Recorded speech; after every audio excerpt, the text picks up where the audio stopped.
Tudo bem, eu quero cumprimentá-los a todos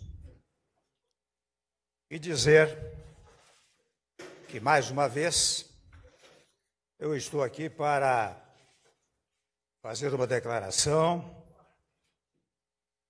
aos senhores e às senhoras jornalistas e ao povo brasileiro. E registro que eu li hoje notícia no jornal Folha de São Paulo de que perícia constatou que houve edição no áudio de minha conversa com o senhor Joesley Batista. Essa gravação clandestina, é o que diz,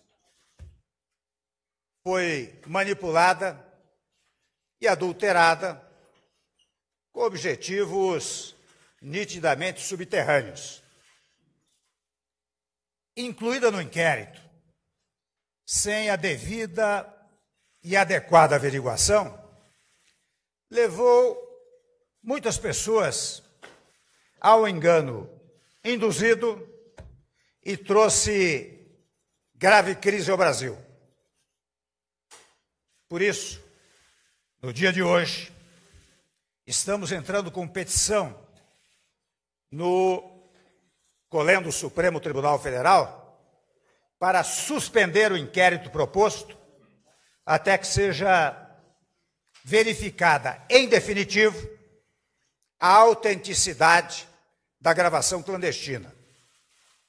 O autor do grampo está livre e solto, passeando pelas ruas de Nova York.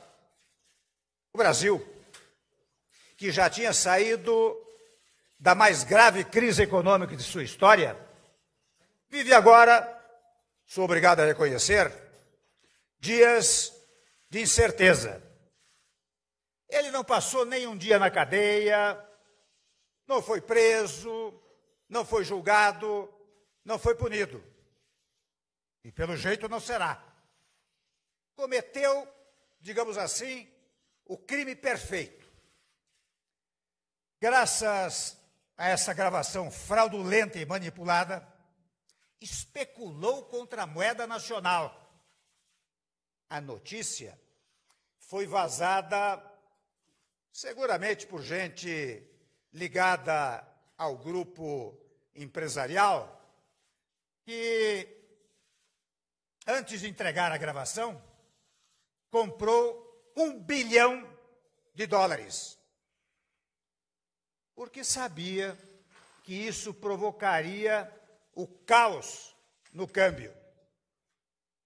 Por outro lado, sabendo que a divulgação da gravação também reduziria o valor das ações de sua empresa, as vendeu antes da queda da Bolsa. Não são palavras minhas apenas. Estes fatos já estão sendo apurados pela Comissão de Valores Imobiliários.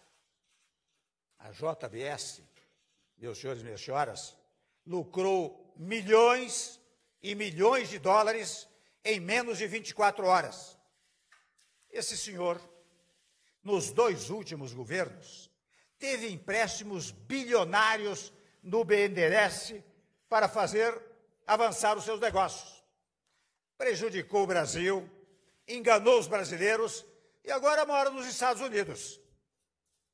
Quero aqui observar a todos vocês aquilo que alguns da imprensa já notaram: as incoerências entre o áudio e o teor do seu depoimento. Isso compromete a lisura de todo o processo por ele desencadeado. O que ele fala em seu depoimento não está no áudio. E o que está no áudio demonstra que ele estava insatisfeito com o meu governo.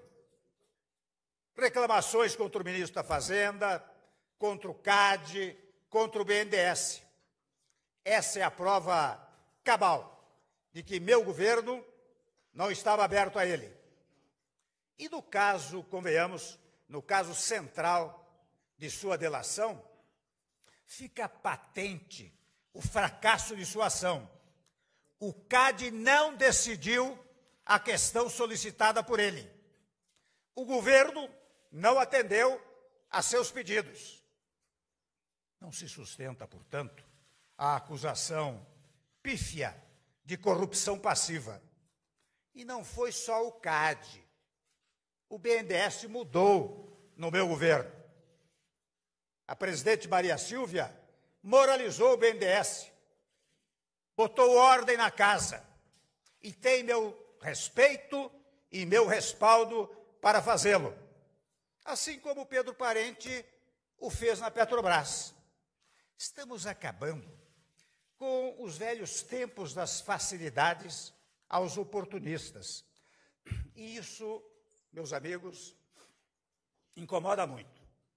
Há quem queira me tirar do governo para voltar aos tempos em que faziam tudo o que queriam com o dinheiro público e não prestavam contas a ninguém. Quebraram o Brasil e ficaram ricos. O autor do grampo relata, no diálogo que tivemos, suas dificuldades, simplesmente a ouvir.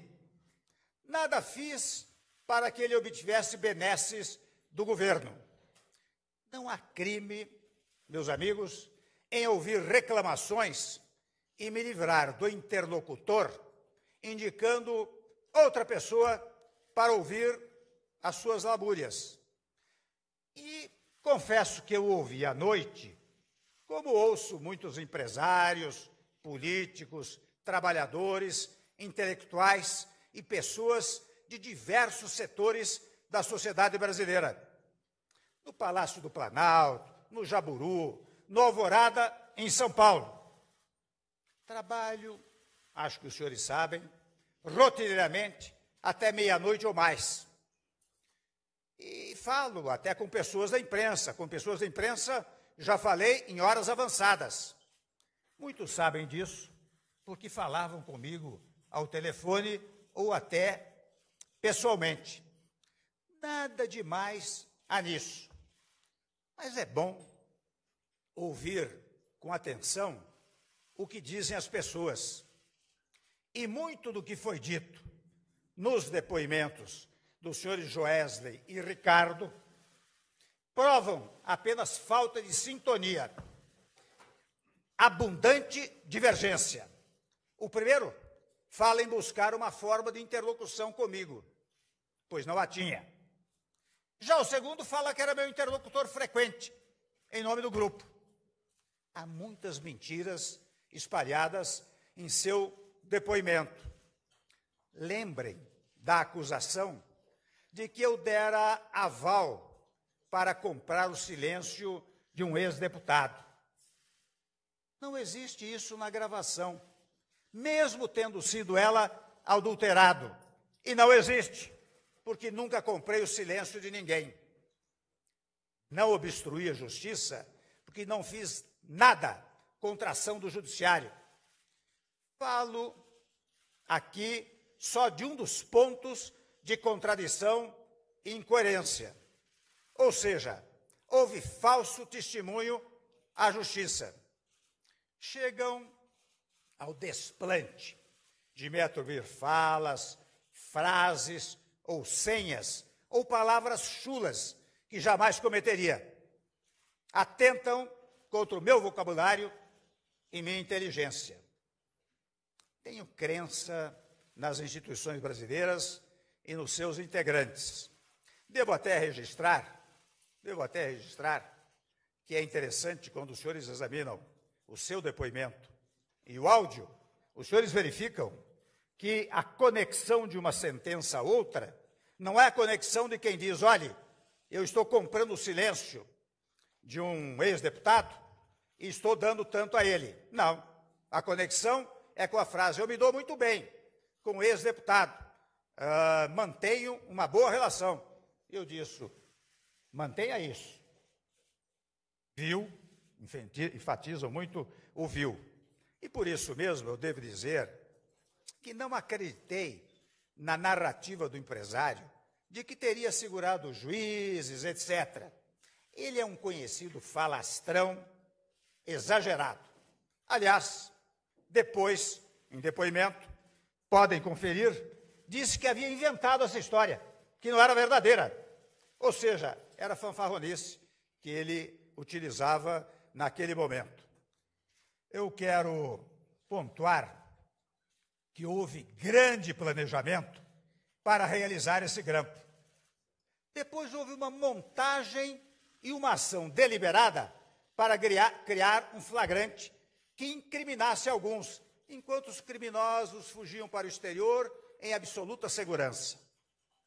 O Brasil, meus senhores, exige que se continue no caminho da recuperação econômica que traçamos para colocar o país nos trilhos. Já recuperamos o PIB, acabamos com a recessão, reduzimos a inflação, derrubamos a taxa de juros, estamos gerando emprego, liberamos mais de 40 bilhões de reais para os trabalhadores brasileiros. Estamos completando as reformas para modernizar o Estado brasileiro. Meu governo, senhores, tem rumo. Acho que os senhores e as senhoras são testemunhas deste fato e sabem que o que foi dito, volto a dizer, no áudio, que de resto está sendo impugnado por eventuais, ouço até mencionar que houve mais de 50 edições desse áudio, tenta macular não só a reputação moral do presidente da República, mas tenta invalidar o nosso país. Mas eu digo com toda segurança, o Brasil não sairá dos trilhos. Eu continuarei à frente do governo. Muito obrigado aos senhores.